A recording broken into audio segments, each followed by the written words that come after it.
Hello बच्चों, ये question किया जाए। इस क्वेश्चन के लिए हमें एक पैराग्राफ दिया गया है।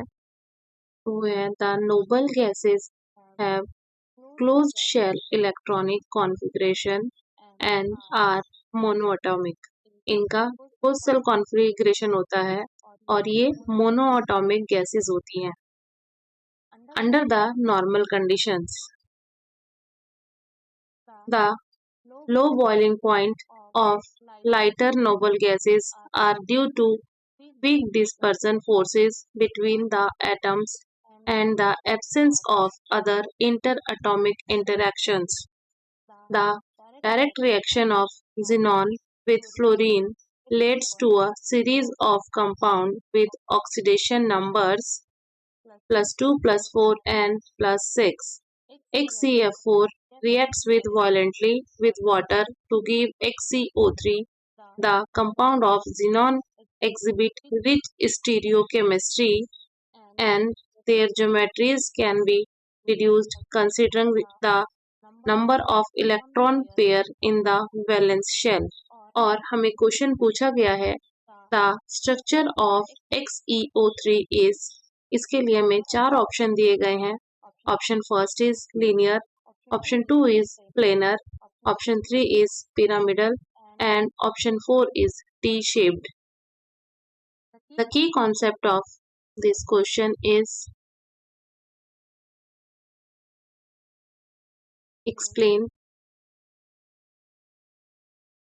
structure of XeO3। ये हमारे पास है xenon trioxide.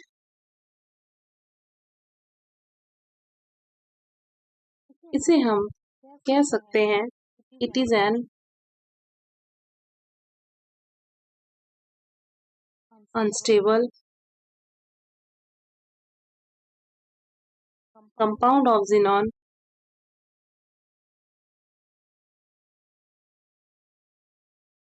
with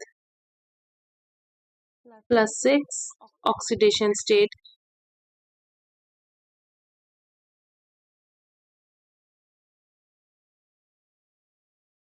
powerful oxidizing agent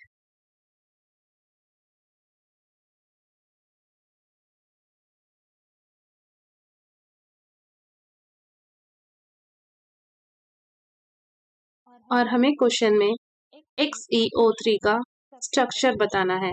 उसके लिए हमें सबसे पहले XeO3 का स्ट्रक्चर ड्रॉ करना होगा। XeO3 का स्ट्रक्चर होता है हमारे पास Xe double bond O double bond O double bond O और एक लोन पेयर प्रेजेंट होता है। इसको हम कह सकते हैं the central atom Xe atom in XeO3 has 3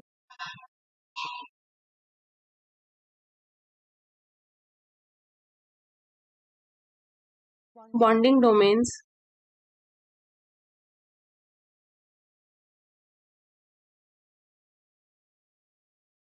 and 1 lone pair। और अब हमें इसकी हाइब्रिडाइजेशन चेक करनी होगी क्योंकि हमें इसकी शेप पता करनी है और शेप के लिए हमें सबसे पहले हाइब्रिडाइजेशन निकालनी होती है। हाइब्रिडाइजेशन के लिए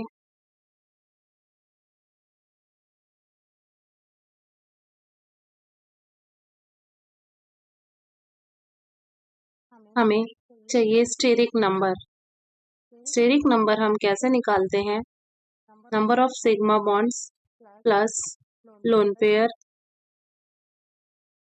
plus negative charge present on atom. और इसके अंदर हमारे पास 1, 2, 3 सिग्मा बॉन्ड्स हैं और 1 लोन पेयर है। सो ये स्टेरिक नंबर हो गया हमारे पास 4 और हाइब्रिडाइजेशन हो गई इसकी sp3। सो हम कह सकते हैं hence the electron geometry is tetrahedral and molecular geometry is pyramidal।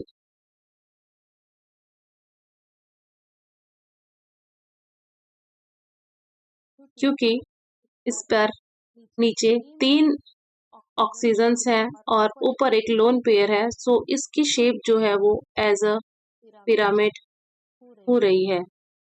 सो हम कह सकते हैं इस क्वेश्चन का जो आंसर है वो है pyramidal, option 3। I hope you all understand our well. Thank you.